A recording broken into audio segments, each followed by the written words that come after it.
And మరోపక్క స్థానిక సంస్థల ఎన్నికలకు సంబంధించి కూడా జగన్మోహన్ రెడ్డి గారు గట్టిగానే రెడీగా సిద్ధమైపోతున్నారు.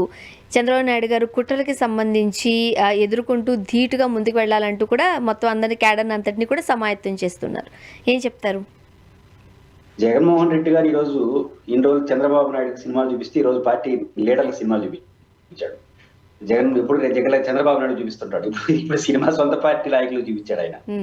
సాధారణ సినిమా కూడా కాదు, ఒక్క ఏకగ్రీవం అయినా కూడా ఇన్ఛార్జ్ దెబ్బ అవుతున్నాడు. రేపటి నుంచి నిద్రగడపోలేరు పాపం.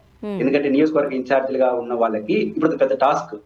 ఒక్క ఎంపీటీసీ అయినా, ఒక్క జెడ్పీటీసీ అయినా, ఒక్క పంచాయతీ సర్పంచ్ అయితే జనరల్ జరుగుతుంది అనుకోండి, కార్పొరేషన్ లో కార్పొరేటర్ అయినా కౌన్సిలర్ అయినా ఒక్కటైనా కూడా నీదే బాధ్యత అంటున్నాడు. గెలవడం వాడడం వేరే సంగతి, ఏకగ్రీవం అయితే ఒప్పుకొని అంటున్నాడు. అంటే అంత గట్టిగా ఉండాలని ఇది చాలా టాస్క్, పెద్ద టాస్క్ వైసీపీ వాళ్ళకి. ఎందుకంటే గతంలో ఎక్కువ ఇనానమస్లు జరిగినాయి. ఇనానమస్ లో కొన్ని మాల్ ప్రాక్టీస్ కూడా జరిగాయి. వైసీపీ వాళ్ళు ఒప్పుకోకపోవచ్చు కానీ మనలాంటి వాళ్ళు అంగీకరించాల్సింది కొన్ని మాల్ ప్రాక్టీస్ జరిగాయి. కాబట్టి ఇప్పుడు చేసినంత వీళ్ళే కదా ఆ మాల్ ప్రాక్టీస్. ఇప్పుడు ఎవరైతే ఇన్ఛార్జ్ వాళ్ళే కదా. ఇప్పుడు వాళ్ళు కొంచెం అది గుర్తొస్తుంటుంది, మనం చేసాం కదా వాళ్ళు కూడా చేస్తారేమో. అవన్నీ కుదరపు చేయాల్సిందే. ఒక రకంగా జగన్మోహన్ రెడ్డి గారిని ఒక రకంగా ఇప్పుడు పవన్ కళ్యాణ్ గారు కూడా ఈ విషయం జగన్ చూసి కొంత నేర్చుకోవాలి. వీళ్ళు పవర్ లో ఉన్నారు, అధికార యంత్రాంగం ఉంది. ఏదన్నా విజయ్ లాంటి వస్తే చూద్దాం అని ధైర్యంగా చేయలేకపోతున్నారు.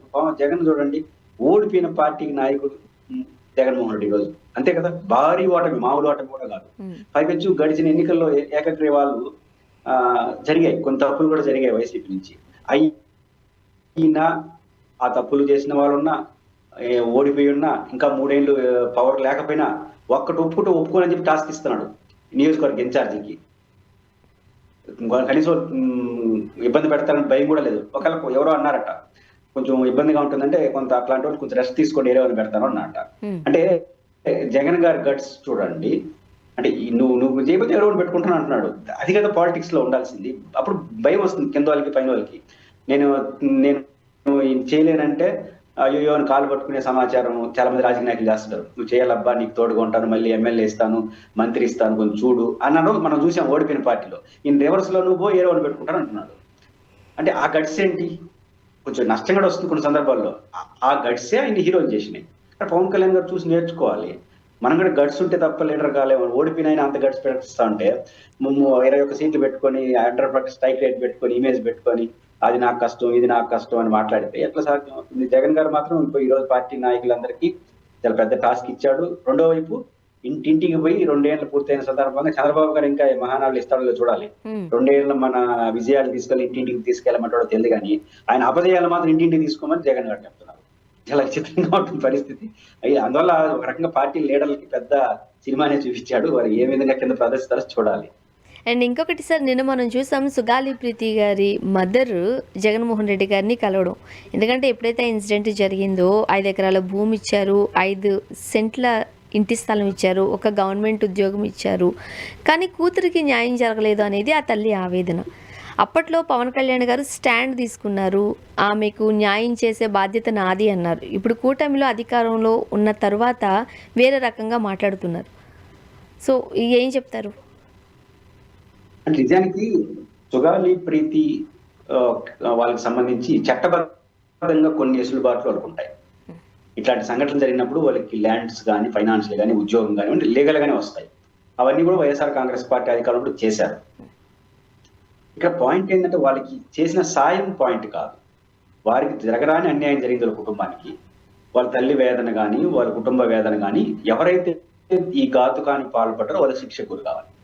ఇది మేజర్ డిమాండ్ వాళ్ళ వైపు నుంచి వస్తుంది.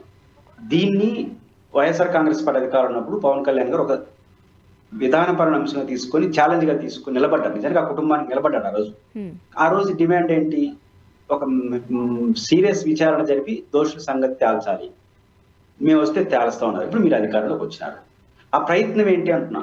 నా పాయింట్ ఏంటంటే ఏమవుతుందని చూద్దాం. మీ ప్రయత్నం మీ చేతిలో 100% చేయాలి కదా. చేసేసిన తర్వాత ఫలితం ఎలా వచ్చినా అర్థం చేసుకుంటాం. జగన్ గారు ఒక ప్రయత్నం చేశారు, ఆ ప్రయత్నం కాదు చేయాల్సిందే మీరు ఏరే మాట్లాడారు. మీరు ఆ ప్రయత్నం చేయండి, ఫలితం ఏమొస్తుందో తర్వాత విషయం. కానీ ఆ ప్రయత్నం మీరు చేయకుండా మీరు ఆయన వెనకాల జగన్ ఉన్నాడు, ఈయన వెనకాల మాట్లాడితే అభ్యంతరకరం కదా.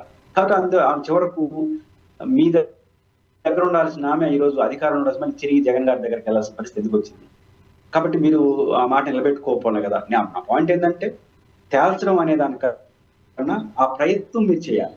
ఏ హై లెవెల్ విచారణ జరుపుతారని ఆ రోజు మాట్లాడారో, ఆ రోజు జగన్ గారి ప్రభుత్వం మీద డిమాండ్ చేశారో, అలాంటిది మీకు అధికారం వచ్చినప్పుడు చేయండి, చేసే ప్రయత్నం చేయండి. అదేం తెలిస్తే తేలనివ్వండి. ఈ ప్రయత్నం చేయకపోవడం అనేదే పవన్ కళ్యాణ్ గారికి ఇక్కడ ఆ సమస్య వస్తుంది. యా సార్, ఇప్పుడు మహానాడు జరుగుతున్న టైంలో ఇప్పుడు బద్వేల్ నుంచి కొంతమంది టీడీపీ నేతలు డ్వాక్రా మహిళల్ని తరలించారు. ఈ వ్యాఖ్యలతో పాటుగా అక్కడ రికార్డింగ్ డాన్స్లు ఏర్పాటు చేశారు అంటూ ఒక కథనం వస్తుంది. అదే స్క్రీన్ల దగ్గర కూడా వాళ్ళు డాన్సులు చేయడం, ఇప్పుడు రాజకీయంగా హుందాగా నిర్వహించాల్సిన సభల్లో ఇలాంటి కార్యక్రమాలు ఎంతవరకు కరెక్ట్ అనేది కొంతమంది ఆవేదన. ఒకటి, తెలుగుదేశం పార్టీ మహానాడు బాగా జరుగుతుంది, అందులో సందేహం లేదు. వాళ్ళు ఒక చోట ఇదైపోయినా ఈ స్క్రీన్లు పెట్టుకో అన్ని జిల్లాలో చేయడం అనేది ఆ పార్టీకి ఉన్న స్ట్రెంత్, పార్టీ క్యాడర్, ఆ పార్టీ బేస్డ్ ఉన్న స్ట్రెంత్, ఆ పార్టీ బలాన్ని చూపిస్తాను, అంతవరకు సంతోషమే. కాకపోతే మీరు అన్నట్టు అక్కడక్కడ ఎవరున్నా నిజానికి అంతమంది తీసుకొని రావాల్సిన బల ప్రదర్శన చేయాల్సిన సమయం కాదు, ఎందుకంటే పబ్లిక్ మీటింగ్ కాదు కదా. ఒక చోట ఉన్నారు, అన్ని జిల్లాలు ఎంతమంది మంది కూర్చున్నారని లెక్కలు చెప్పాల్సిన అవసరం లేదు. దానికి ఇంకొకరిని తరలించాల్సింది, ఎవరన్నా ఒక చోట తరలిస్తే అది వాళ్ళ లోపంగానే చూడాలి. కానీ బై అండ్ లార్జ్ అది బాగా జరుగుతుంది ఒకటి చూడాలి. అక్కడక్కడ కొన్ని చోట్ల ఈ ఉత్సాహం ఎక్కువైపోయి డాన్స్లు, రికార్డ్ డాన్స్లు ఏదైనా పెట్టుకోండి వచ్చే 1-2 చోట్ల, అది కూడా అనవసరం. బట్ 1-2 చోట్ల జరిగిందని మనకు వార్తలు వస్తున్నాయి. దాని ఆ ప్రాంతానికి వాళ్ళ బలహీనత చూడాలి. నేనైతే తెలుగుదేశం పార్టీ మహానాడు ఆ పార్టీ యొక్క స్ట్రెంత్ ని తెలియజేసే విధంగానే ఉంది. కాకపోతే అధికారంలో ఉన్న పార్టీ ఎలాంటి చర్చ పెట్టాలనే దాని నుంచి రావట్లేదు. మొదటి రోజు ఏం మాట్లాడుతుంది, లోకేష్ గారు మొదటి నుంచి జగన్ గారి పార్టీకి పేర్లు పెట్టకుండా ఉన్నాడు. అట్లా కాకుండా మనం 2 ఏళ్ల కాలంలో ఏం చెప్పినాం, ఏం చేసినాం, ఏం చర్చ జరుగుతుంది, ప్రతిపక్షం ఏం అడుగుతుంది అనే చర్చ పెడితే అధికార పార్టీకి వాళ్ళకి మంచిది, సమాజానికి మంచి సందేశం ఇస్తారు. అలా కాకపోతే అక్కడక్కడ జగన్ తిట్టడానికి మహానాడు పెట్టుకుంటే లాభం, ఇంత ఖర్చు పెట్టుకొని అంత గొప్ప పార్టీ అటు జగన్ గారి ఈ పేర్లు పెట్టుకోవడానికి సరిపోతా ఉంటే అది మహానాడికి అంత శోభనివ్వదు. వాళ్ళ పార్టీ స్ట్రెంత్ కనపడతా ఉంది. ఆ స్ట్రెంత్ కానీ హేతుబద్ధంగా ఉన్న చర్చలు జరిగితే ఇంకొంచెం బాగుంది. అండ్ ఇంకొక 2 days ఉంది కాబట్టి చూద్దాం ఏం జరగబోతుంది. థ్యాంక్ యూ సో మచ్ అండి, మీ అభిప్రాయాలు పంచుకున్నారు. Thank you. ఇది వాళ్ళ రియాలిటీ చెక్. Stay tune.